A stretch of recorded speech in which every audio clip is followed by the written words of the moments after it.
Hey, good morning from sunny New Mexico.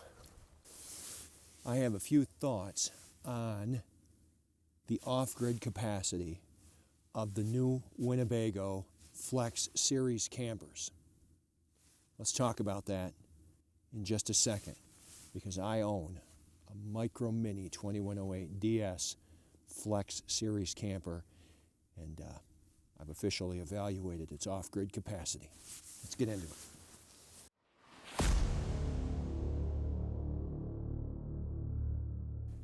Well, it is a beautiful, absolutely gorgeous, sunny, albeit cold morning in the plains and surrounded by mountains of New Mexico.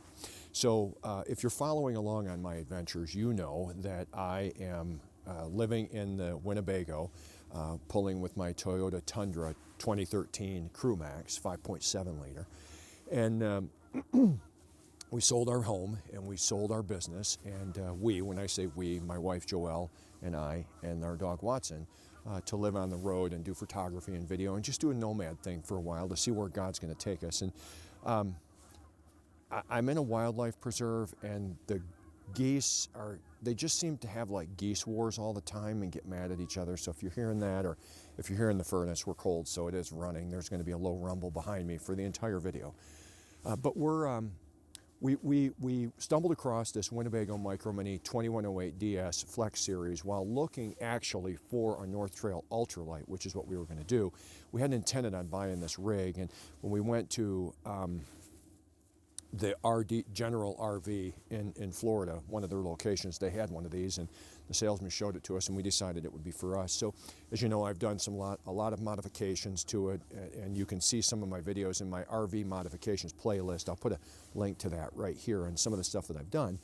I wanted to talk to you specifically now that I've been out and I'm officially off-grid, and I've been off-grid for about 10 days, my thoughts on this trailer. If you're thinking about getting one, or perhaps if you own one, maybe it'll give you some ideas. So some of the things that I've done to prepare this for a full off-grid experience are in light of the fact that this has a Lithionics 320 amp hour battery in it. That's a heated battery, it's a smart BMS, and a low temp cutoff. I mean, it's great.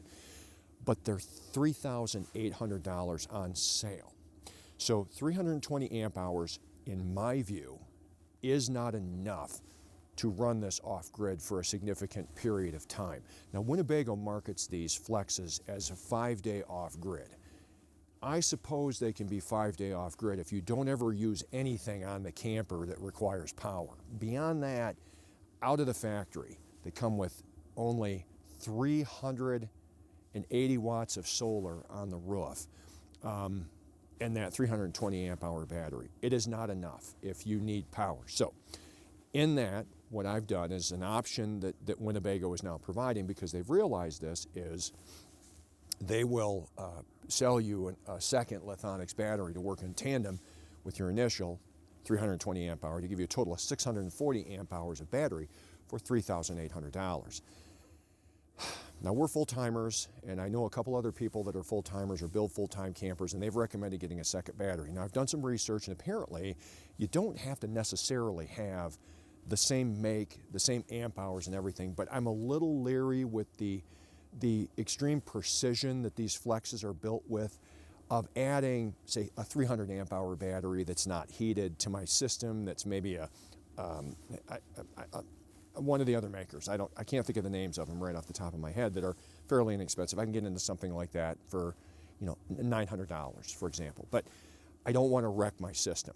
So in light of that, because the batteries are so expensive, and I think I would rather try to do things before adding another battery if I'm going to add a matching Lithionics, which I may end up doing if the YouTube channel takes off and we have a lot of expendable cash. Right now, that's not the case. So what I've done is a few different things to try to help in an off-grid capacity, okay? I added a Renogy, a second solar charge controller. This comes with a GoPower 30 amp charge controller. I added a Renogy 50 amp MPPT charge controller, solar charge controller, that also is a DC to DC charger. So what that means is that will after I wired it from the truck using 4-gauge wire and some switches, some circuit breakers, when I plugged the connection into the truck, not the 7-pin, but a separate Anderson connector, when I plug that into the truck, when I'm driving, that pulls 25 amps of power, or around about 350 watts, off of the truck and charges the battery the entire time that I'm driving. There are also an additional 400 watts of solar panels that I've installed on the roof that are run in parallel. I added two HQST and 2 rich solar panels on my roof. So while I'm driving, if it's sunny, I get 400 watts of power, or theoretically, or 25 amps max from the solar and 25 amps from the DC to DC charge controller, with a total in theory of 50 amps. I'm seeing regularly maybe 40, 35 to 40. But I will say, when I left Lincoln, my battery, to get to Pueblo, I drove for 5 hours, and my battery was 100% when I left Lincoln to get to Pueblo, and I started out at about 40%. So fully charged, it takes about 3 hours to actually top it off from 40 to 50% to get it to 100% charged. That's a pretty good deal. So wherever I go, when I'm moving from point A to point B and I'm driving for a significant period of time to set up camp in another location, I can almost always be guaranteed, even if there's not sun, that I'm going to show up with 100% full 320 amp hours of battery.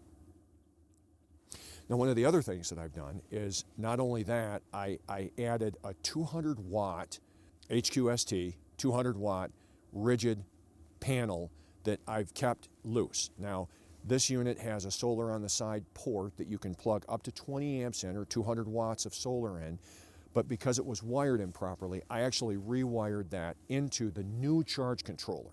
It was wired improperly from the factory to the Go Power, and it wouldn't work as well if it were hooked into the way that the factory wired them. So on the advice of the folks at Go Power, I rewired this 200 watt unit so that wherever I go, when I'm parked for more than a day or two, I can pull the 200 watt panel out and point that at the sun. So I'm regularly getting, if it's sunny, a significant amount more wattage of power. Now let me tell you my thoughts on the overall solar package. Yesterday, while I was here, I have 980 watts of solar total, with the panel out pointed toward the sun, and it is November, late November, so the sun is quite low. I'm getting, on a sunny day, almost the entire day, I'll get anywhere between 420 and 500 watts of solar total charging the battery. Yesterday, because I had to run my heating pads on the rig at night, I ended up with about a 40% battery. Last night I was at 87%. Now, one of the things that I've noticed with these units, these do come with heating pads on the underside. They use a lot of the battery. It didn't run the heating pads last night. It got down to about 29 degrees. So without the heating pads on last night, the heating pads were on the night before, and I ran it down to about 40%, charged it up to 87% yesterday by the time last night hit and the sun was down. Today, I didn't run the heating pads. It got down to 29 degrees. Nothing froze. I didn't have any problems. And it started out at 65% today. So I know for sure it's a sunny day with very little cloud forecast. I'm going to be charged up fully, certainly by midday, back to 100%. So with these rigs, with the amount of solar that I have, I feel pretty confident that I'm going to be able to maintain a consistent state of off-griddedness, if you will, indefinitely. The furnace does use some power when it's on high. The fridge in these uses a lot of power when it's turned on. And of course, I'm going to be using a lot of power when I'm running my laptop to make videos. But I think overall, it's pretty good. One thing that I've added to my arsenal is I added a Champion dual fuel 2500 watt propane run generator. It runs on gas too, but I bought it because I can run it off of propane. I'll use that in an emergency capacity. The maximum that I can use on that, because you can adjust your Xantrax inverter in these, the amount of amps it's going to draw when it's trying to charge the battery. about the max that that can handle is 75 amps. When I set that at 75 amps and it starts pulling off the generator, I can go from 40 or 50% in a matter of a couple hours and be fully charged on the unit, because it'll also be pulling from the solar as well. So I can get this thing charged up in an hour if I really, really want to. So overall, my thoughts on the rig are that it is being billed as a 5 or 6 day off-grid rig, the Flex series. I think that's wrong. I think that if they were installing that second battery and including it as part of the install, then yes, I don't think you'd have enough charging in the solar that comes on the rig. I think you'd have to add more. With the current state of the unit off of the factory, you can add another up to 190 watt panel. So if you added 190 watts or another couple hundred watts to the rig, if it had a second battery from the factory, I think in that capacity you would definitely be fine for a significant number of days. But Winnebago, if you're listening, this is just a field test. Again, you can tell folks that you're doing it for 5 days off. That is absolutely not the case unless you're just literally not using anything in the camper, or hardly at all. You're not going to be off grid for 5 days in this unit, even with perfect sun, out of the factory. You're just not. 3 at the most. 3, maybe 4. But if you had that second battery and a third solar panel, not doing the modifications that I've done, I do think, yes, you can definitely be, as I've proven. I've been out for 10, or maybe this is the 11th day that I've been out here. You can definitely be almost indefinite. I think I'll be able to be off-grid indefinitely. That covers the electricity and what my thoughts are related to the total electrical capacity or that this unit can produce and how many days it can be off-grid. The other component, of course, that you have to consider is definitely going to be your water. These only have a 31-gallon water, freshwater holding tank, and the black and gray tank are of equal proportions, and those are either 21 or 24 gallons each. 31 gallons of water for a couple if you're going to be doing dishes, even if you only take showers once a week. It's not going to last you for a long time. I have yet to figure out exactly the length to put that to test, but I think that 5 days would be pushing it. What we've done is we always, as you know, I upgraded my water tank with regard to the bracing. So we'll travel with it half full anyway when we're going from point to point. But then whenever we know we're going to get somewhere, like before I got here, I filled the tank up at 31 gallons and drove a few miles to get into here. So I've got 31 gallons in here. I have come up with and devised a couple of solutions in dealing with this lower water. A lot of your fifth wheels will have 100-gallon tanks or 60-gallon tanks. Fifth wheels are much larger, of course much more difficult to tow and not as off-grid or off-road as what mine is capable of being. What we've done is I have added to our inventory 3 of the 7-gallon utility water jugs that you can buy at REI or Walmart. That gives us an additional 21 gallons. So now when we get to an off-grid spot where we're going to be, say in Utah, 35 miles from civilization, we'll have 52 gallons of water. That's ample. That's perfectly fine. Now, what these tanks do, if we have these portable tanks, if we go to a place that is like a quartz site or an Imperial Dam Long-Term Visitor Association managed by the Bureau of Land Management, we're off-grid, but water and dumping stations are real close. So what we can do with the portable tanks is, because we're unhooking the truck, we can take the 3, get 21 gallons of water, bring it back and fill up the tank, take a couple more, one more trip and come back, and our tank is topped off and we have spare water. I think that that's a solution that's inexpensive to solve the water problem.